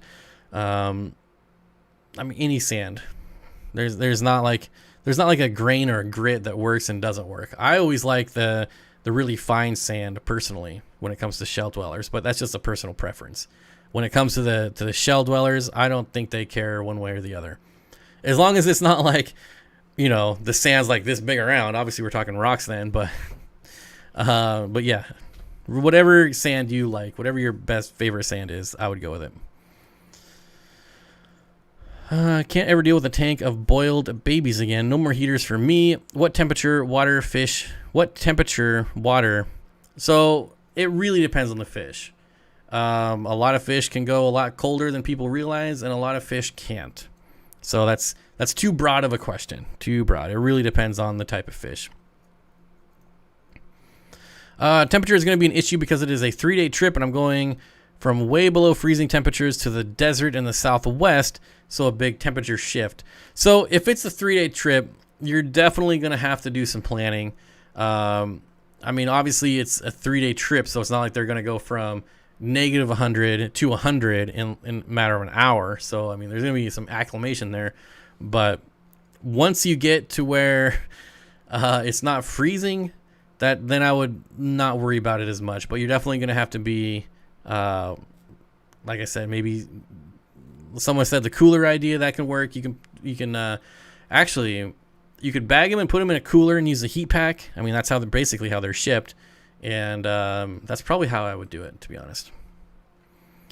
I use aragonite sand for my multis. Mike's Aquatics things. Yeah, so it really depends.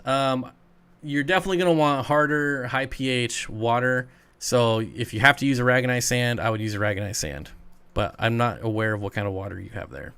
But aragonite sand, if you have soft water like me, is a good recommendation. I, however, when I get Tanganyikan fish, I slowly acclimate them to my tap water. So I've bred Cyprochromis in soft water, Paris Cyprochromis in tap water, my multis bred in tap water, soft water. So this is soft Seattle water, right? Like 6.7 pH, hardly no minerals. And every Tanganyikan fish I've ever had that I tried to breed, I've got them to breed in my tap water. My GBR lives 78 degrees, no problems. Of course, she grew up in that temp. Heater temperature controllers will regulate and safeguard your fish from heater malfunctions. Who was it that just had a temperature controller and a heater both fry on the same tank?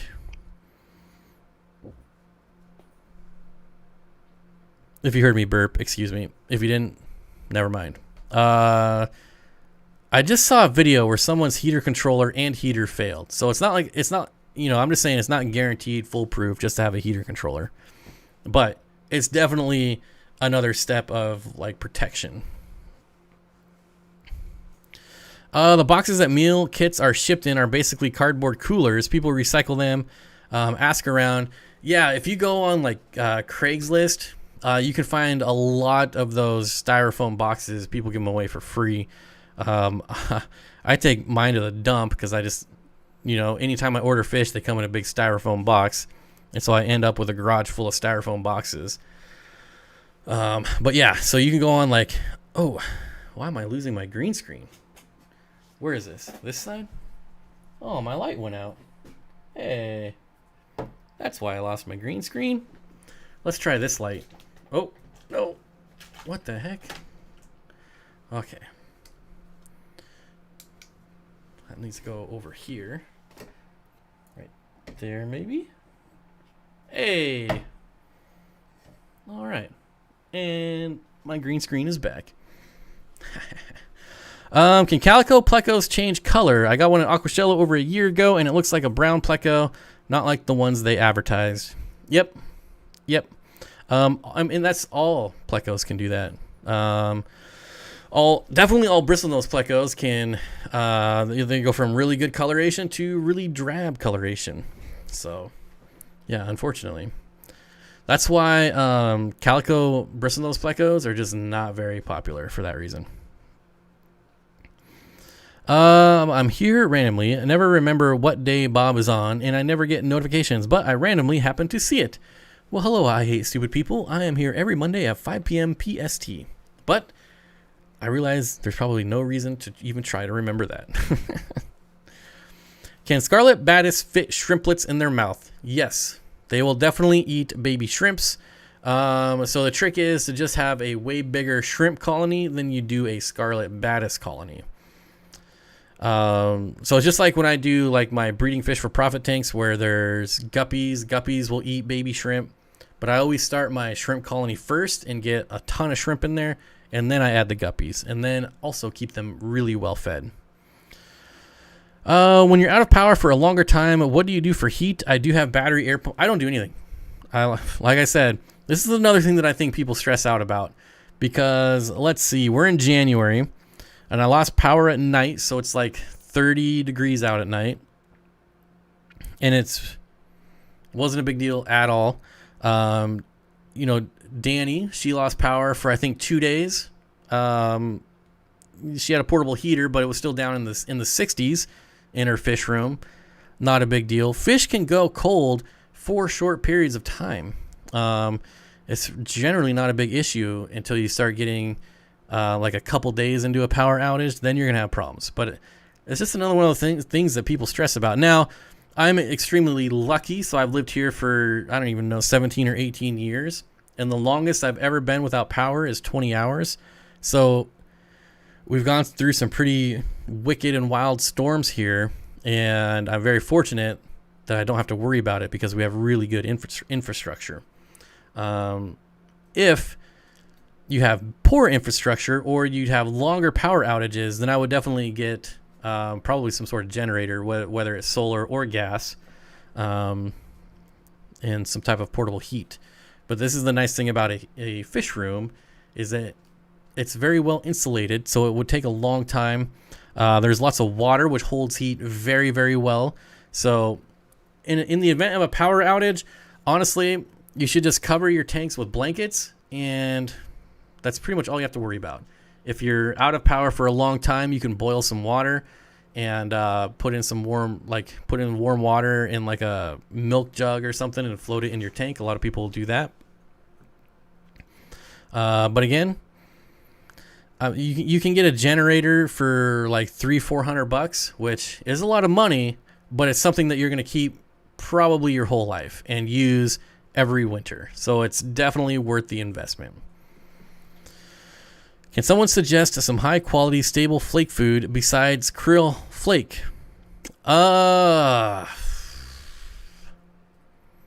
Nope. Outside of Extreme, there's not a lot that I would recommend outside of Extreme. Omega 1 has a really good flake food. At least they used to a couple years ago.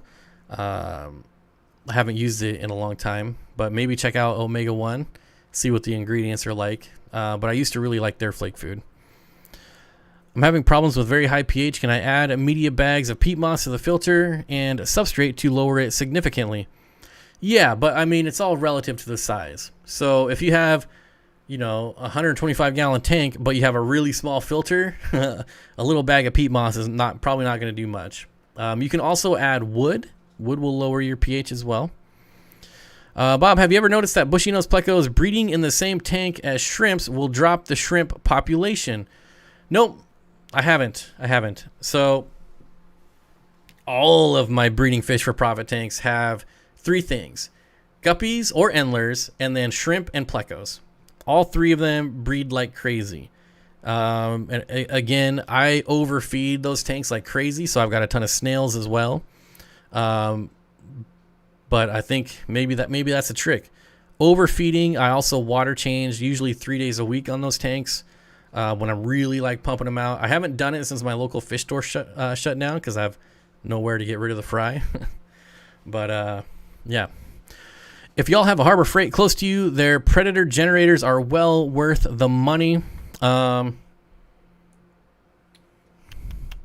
know what you could get? You could get one of these bad boys right here. This one's brand new in the box. And this is a solar portable power station. So this is... Oops. How many amp hours is this? I don't know. It doesn't say how many amp hours it is. But Let me go grab something else for you. I'll be right back. Listen to this sweet song.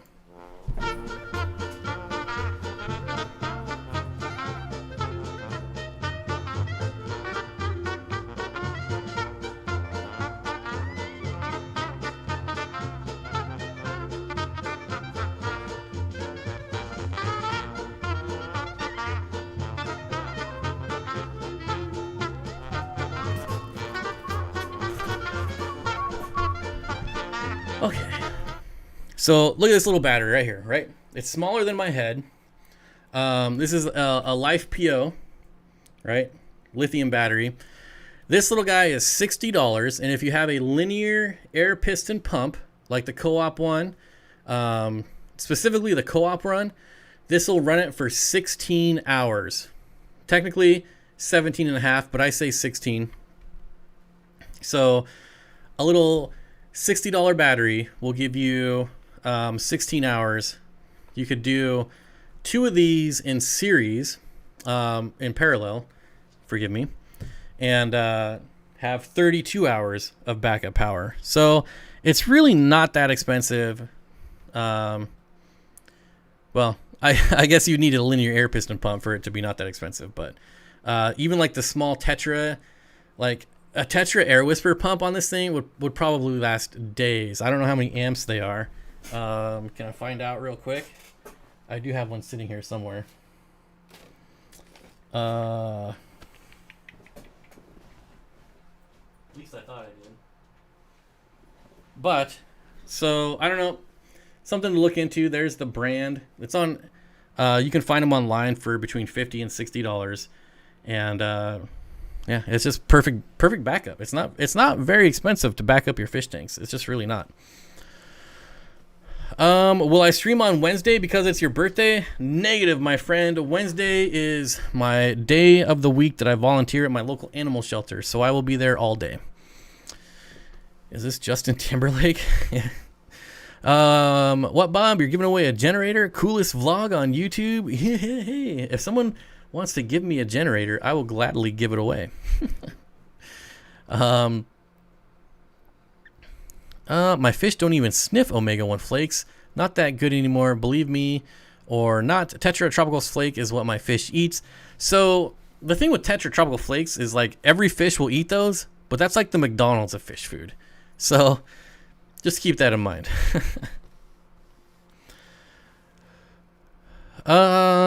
Jamie Lee, Bob has a video about oddball algae eaters. Yeah, there you go. I don't know what your question was, but there you go. Apparently I have a video that will answer it for you.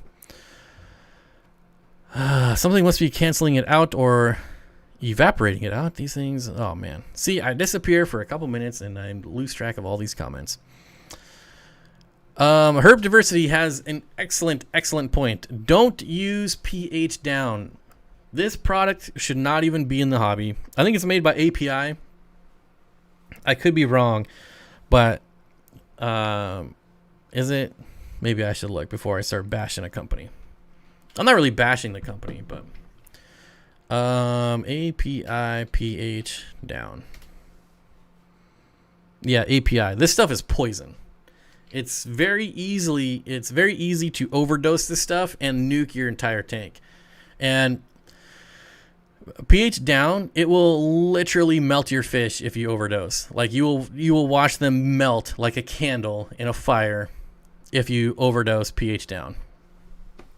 And Jenny Lynn says, I like McDonald's too, but have you ever seen Super Size Me? Not good to eat it long term.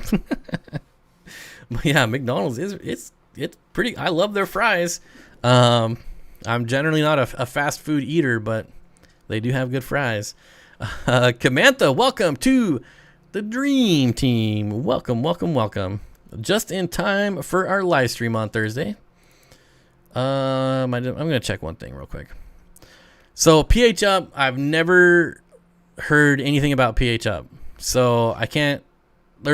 All I know is that there's way better ways to raise pH than with chemicals. Specifically though, pH down is like acid. That's why it melts your fish. Why? Okay.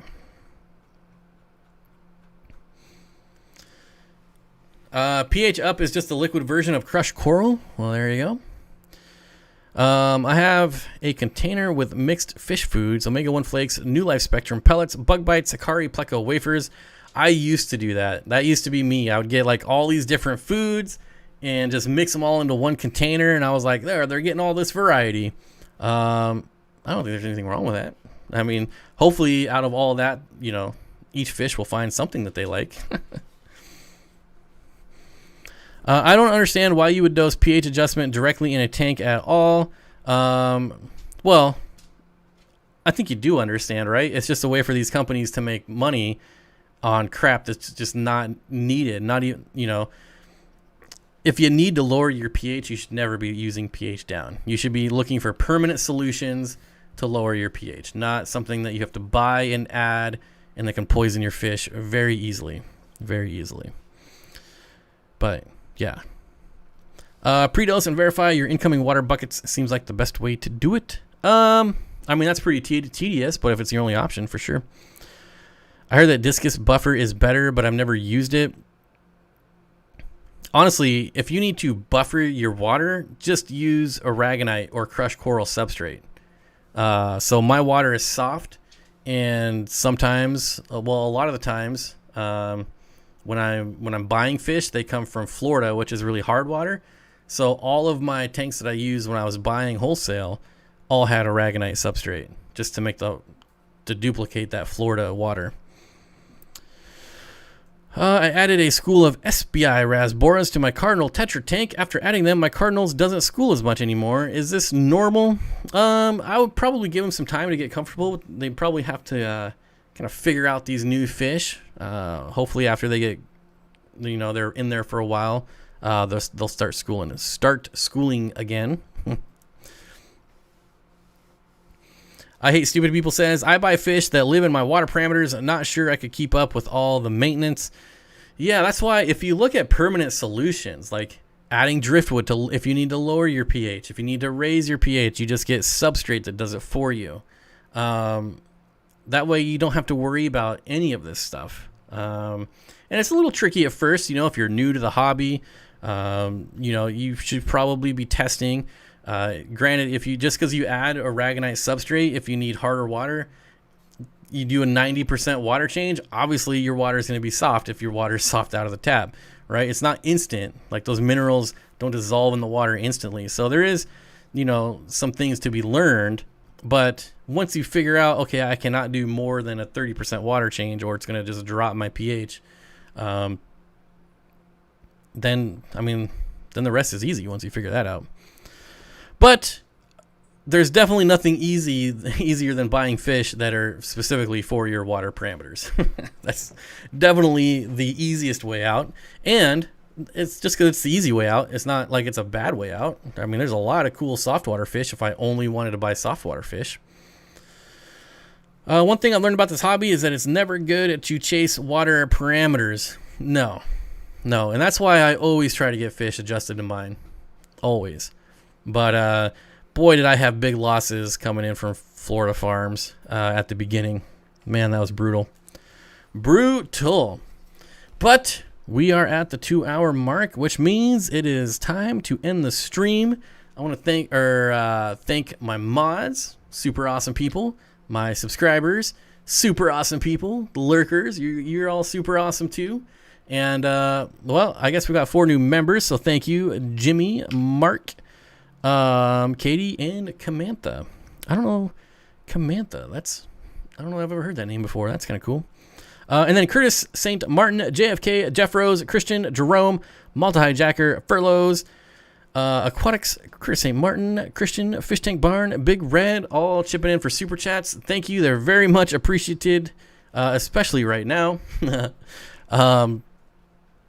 So yeah, don't forget we got the members live stream this Thursday, and it's only an hour-long live stream, so you're not really missing out much if you're not a member, so don't get too mad.